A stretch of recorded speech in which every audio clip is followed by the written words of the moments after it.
سب سے پہلے تو میں صحابہ نے جس عظیم مکتب اور جس عظیم بارگاہ سے ایثار کا سبق حاصل کیا، اس عظیم بارگاہ سے ہمیں کیا فرمودات ایثار کے حوالے سے ملتے ہیں وہ آپ کی سماعتوں کے حوالے کروں۔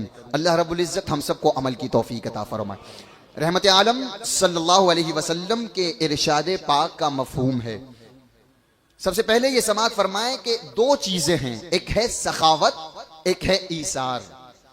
سخاوت کہتے ہیں کہ بندے کے پاس کوئی چیز ہو اور اسے اس کی ضرورت نہیں ہے، وہ اپنے مسلمان بھائی کو دے دے، یہ ہے سخاوت۔ لیکن سخاوت کی سب سے اعلیٰ قسم کا نام ہے ایثار۔ ایثار کہتے ہیں کہ بندے کو ضرورت بھی ہے، بندے کو شوق بھی ہے، حاجت بھی ہے، لیکن اپنی حاجت کو، اپنی آرزوؤں کو ترک کر کے اپنے بھائی کو وہ چیز دے دے، یہ ہے ایثار۔ رحمت عالم صلی اللہ علیہ وسلم نے ارشاد فرمایا، مفہوم پاک ہے کہ اللہ کسی بندے کو کوئی چیز عطا فرمائے اور اسے اس چیز کی ضرورت بھی ہو، حاجت بھی ہو، اور وہ بندہ اپنی ضرورت، اپنی حاجت ترک کر کے اپنے بھائی کی ضرورت پر اپنی ضرورت کو قربان کر دے، وہ چیز دے دے، اللہ رب العزت اس کے گناہوں کو معاف فرما دیتا ہے۔ سیدہ عائشہ صدیقہ ام المومنین رضی اللہ تعالی عنہا ارشاد فرماتی ہیں کہ ہم نے رحمت عالم صلی اللہ علیہ وسلم کے مقدس کاشانہ نبوت میں کبھی بھی 3 دن تک سیر ہو کر کھانا نہیں کھایا۔ کتنے دن تک؟ 3 دن۔ اور آگے خود فرماتی ہیں کہ ہم کھا سکتے تھے، ہم کھا سکتے تھے، لیکن ہم دوسروں پر ایثار کیا کرتے تھے۔ کیا مطلب؟ اس کا مطلب یہ ہوا روزے سے ہیں، افطار کا وقت ہے اور سائل نے صدا دی ہے، تو اہل بیت نبوت کی شان ہوا کرتی تھی کہ اپنی بھوک کو برداشت کر کے اپنے کھانے پینے کی اشیاء اٹھا کر کے سائل کو حوالے کر دیتے تھے۔ یہ ہے ایثار۔ قرآن پاک کی جس مقدس آیت پاک کی تلاوت کا میں نے شرف حاصل کیا، اللہ رب العزت نے ارشاد فرمایا وَيُؤْثِرُونَ عَلَىٰ أَنفُسِهِمْ وَلَوْ كَانَ بِهِمْ خَصَاصَةٌ۔ اللہ رب العزت ارشاد فرماتا ہے وہ لوگ جو اپنے نفس پر ایثار کرتے ہیں، اپنے نفس پر ایثار کرتے ہیں، وَيُؤْثِرُونَ عَلَىٰ أَنفُسِهِمْ وَلَوْ كَانَ بِهِمْ خَصَاصَةٌ، حالانکہ وہ اس کے ضرورت مند ہوتے ہیں، حالانکہ وہ اس کے حاجت مند ہوتے ہیں، پھر بھی اپنی جانوں پر ایثار کرتے ہیں۔ سب سے پہلے اس مبارک آیت کا شان نزول دیکھیں، اور یہ شان نزول بھی آج کے عنوان کے مطابق ہے، ایثار صحابہ کرام۔ توجہ ہے آپ حضرات کی؟ بلند آواز سے بولیں سبحان اللہ۔ بارگاہ نبوی علیہ الصلوۃ والسلام میں ایک شخص حاضر ہوئے، اور حاضر ہونے کے بعد انہوں نے بھوک کی شکایت کی، عرض کی حضور بھوکا ہوں۔ رحمت عالم صلی اللہ علیہ وسلم کے کاشانہ اقدس پر اتفاق سے کھانے کو موجود نہیں۔ صحابہ کرام علیہم الرحمت والرضوان سے فرمایا حضور رحمت عالم صلی اللہ علیہ وسلم نے، کون ہے جو اس شخص کو آج اپنا مہمان بنائے؟ کون ہے؟ آج عمومی طور پر مہمان آ جاتا ہے تو ہمارے چہرے کے تیور بدل جاتے ہیں، اگر 2-3 دن مسلسل آ جائے تو ہمارا تو ٹھکانہ ہی نہیں، روزانہ چلا آتا ہے، جبکہ مہمان کا آنا یہ برکتوں کی علامت فرمایا گیا۔ وہ اپنا رزق لے کر کے آتا ہے لیکن گھر والے کے گناہوں کو لے کر جاتا ہے۔ اس لیے کوشش کریں، اب تک اگر یہ عادت ہے تو عادت کو بدلیں، معاشرے میں تبدیلی لائیں اور مہمان کی آمد کو باعث برکت سمجھیں۔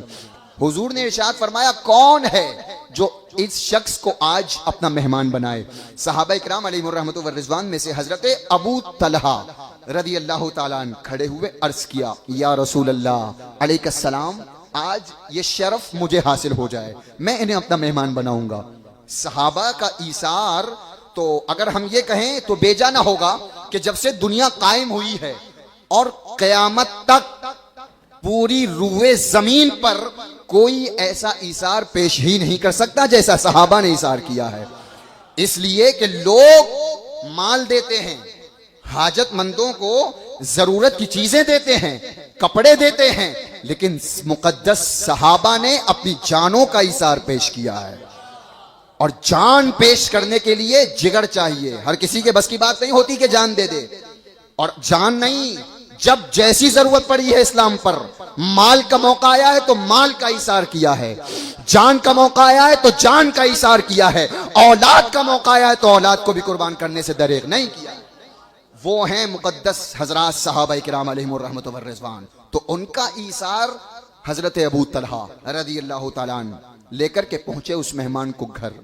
اپنی بیوی حضرت ام سلیم رضی اللہ تعالیٰ عنہ سے پوچھا، ہے کھانے میں، گھر میں کھانے کو کچھ ہے؟ اتفاق. کہا صرف ایک شخص کا کھانا ہے گھر میں، بچے بھی ابھی بھوکے ہیں، کھانا نہیں کھایا ہے بچوں نے بھی، آپ بھی باقی ہیں، میں بھی باقی ہوں، اور یہ مہمان ہے یہ بھی باقی ہے. ایثار کس کو کہتے ہیں؟ حقیقی تصویر دیکھنا ہے صحابہ کی مقدس حیات میں دیکھو. کہا بچے بھوکے ہیں. اب حضرت ابو طلحہ نے فرمایا بیوی سے، بچوں کو سلا دو، بہانے سے بچوں کو سلا دو، اور ہم اور تم بھی بھوکے رہ کر کے گزار لیں گے، لیکن اس مسافر کا پیٹ بھر دو. تم کھڑی ہونا چراغ کی بتی صحیح کرنے کے بہانے سے، اور تم چراغ کو گل کر دینا، بجھا دینا، چراغ بجھ جائے گا.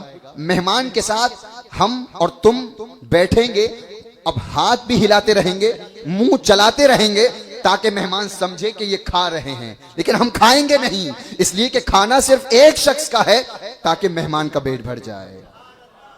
بیوی نے حسب تعبیل حکم کی، شوہر کے حکم کی تعمیل کی. کھڑی ہوئی، چراغ کی بتی صحیح کرنے کے بہانے سے چراغ کو بجھا دیا، بچوں کو بہانے سے پہلے ہی سلا دیا، بچے سو گئے، چراغ گل کر دیا، دسترخوان لگایا گیا. بیٹھے ہیں مہمان، حضرت ام سلیم، حضرت ابو طلحہ رضی اللہ تعالیٰ عنہ. اندھیرا ہے، دونوں زوجین بھوکے ہیں، لیکن ایثار کی تاریخ کیسی رقم کی جا رہی ہے. بھوکے ہیں، ہاتھ حرکت کر رہے ہیں، منہ چل رہا ہے، مہمان سمجھ رہے ہیں کہ یہ دونوں میاں بیوی بھی کھا رہے ہیں، لیکن حضرت ابو طلحہ بھوکے ہیں. مہمان نے شکم سیر ہو کر کھانا کھا لیا، سکون سے سوئے. رات گزری، صبح کی سفیدی نمودار ہوئی. نماز فجر کے لیے حضرت ابو طلحہ رضی اللہ تعالیٰ عنہ بارگاہ نبوی میں حاضر ہوئے، نماز فجر ادا کی ہے. رحمت عالم صلی اللہ علیہ وسلم کی مقدس نظریں حضرت ابو طلحہ کے چہرے پر پڑی ہیں، اور حضور کی زبان نبوت سے نکلا ہے، ابو طلحہ تم نے رات میں اور تمہاری بیوی نے جو عمل ایثار کی تاریخ رقم کی ہے، اللہ کی رضا کے لیے خود بھوکے رہے ہو، اپنے بچوں کو بھوکا رکھا ہے، یہ عمل اللہ کو تمہارا بڑا پسند آیا، اللہ تمہاری تعریفیں فرما رہا ہے. کچھ دیر کے بعد آیت کریمہ کا نزول ہوا، آیت نازل ہوئی، وَيُؤْثِرُونَ عَلَىٰ أَنفُسِهِمْ وَلَوْ كَانَ بِهِمْ خَصَاصَةٌ. یہ ہیں وہ لوگ جو اپنی جانوں پر ایثار کرتے ہیں، اور حالانکہ خود ضرورت مند ہوتے ہیں، دوسروں کو مالا مال کرتے ہیں. صحابہ کا ایثار قیامت تک مثال پیش نہیں کی جا سکتی. مقدس صحابہ ہیں علیہم الرحمۃ والرضوان.